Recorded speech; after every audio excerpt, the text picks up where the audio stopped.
اعمال صالحہ کی پہلی شرط ایمان اور دوسری شرط ہے اخلاص۔ سورہ کہف ہے، آیت نمبر 110 ہے۔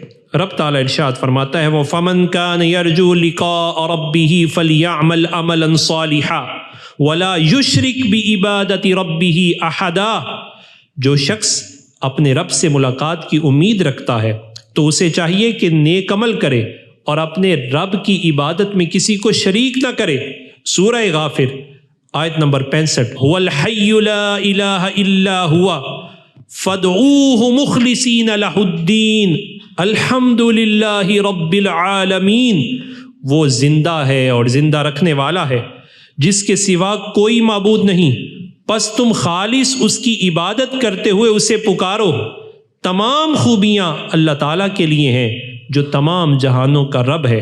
اسی طرح سورہ غافر میں ارشاد ربانی ہے فَادْعُوا اللَّهَ مُخْلِصِينَ لَهُ الدِّينَ وَلَوْ كَرِهَ الْكَافِرُونَ۔ پس تم اللہ ہی کو پکارتے رہو، اس کے لیے دین کو خالص کرتے ہوئے اگرچہ کافروں کو یہ برا لگے۔ سورہ زمر میں بھی پیوریفیکیشن کو اتنا ضروری قرار دیا گیا کہ تمہارے عمل کے اندر مقصود دنیا کا حصول یہ تمہاری شان نہیں ہے، ریاکاری یہ تمہاری شان نہیں ہے، غیر اللہ کی خوشنودی یہ تمہاری شان نہیں ہے۔ تمہارے عمل کی قدر اور ویلیو یہ ہے، وہ ہو تو صرف اپنے پروردگار کی رضا کے لیے ہونا چاہیے۔ ارشاد ربانی ہے فَاعْبُدِ اللَّهَ مُخْلِصًا لَهُ الدِّينَ أَلَا لِلَّهِ دِينُ الْخَالِص۔ پس آپ اللہ ہی کے لیے عبادت کریں، اسی کے لیے دین کو خالص کرتے ہوئے خبردار اللہ تعالیٰ ہی کے لیے خالص عبادت کرنا ہے۔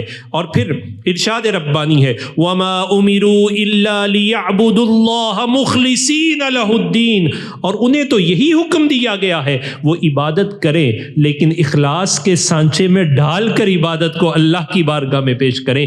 پیوریفیکیشن ہونی چاہیے، فقط ان کا مقصود اللہ کی رضا ہونا چاہیے۔ یہ دوسری شرط ہے عمل کی قبولیت کی۔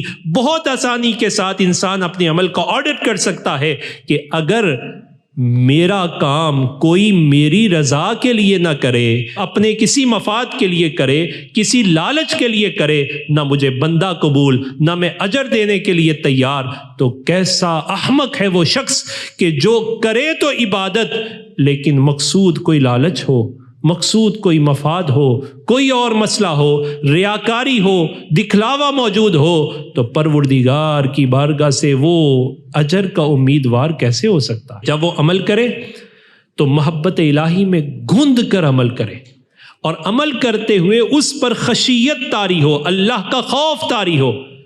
ارشاد ربانی ہے، سورہ بقرہ ہے، بسم اللہ الرحمن الرحیم وَمِنَ النَّاسِ مَن يَتَّخِذُ مِن دُونِ اللَّهِ أَندَادًا يُحِبُّونَهُمْ كَحُبِّ اللَّهِ وَالَّذِينَ آمَنُوا أَشَدُّ حُبًّا لِلَّهِ۔ بعض لوگ ایسے بھی ہیں جو اللہ کے شریک اوروں کو ٹھہرا کر ان سے ایسی محبت رکھتے ہیں جیسے محبت اللہ سے ہونی چاہیے۔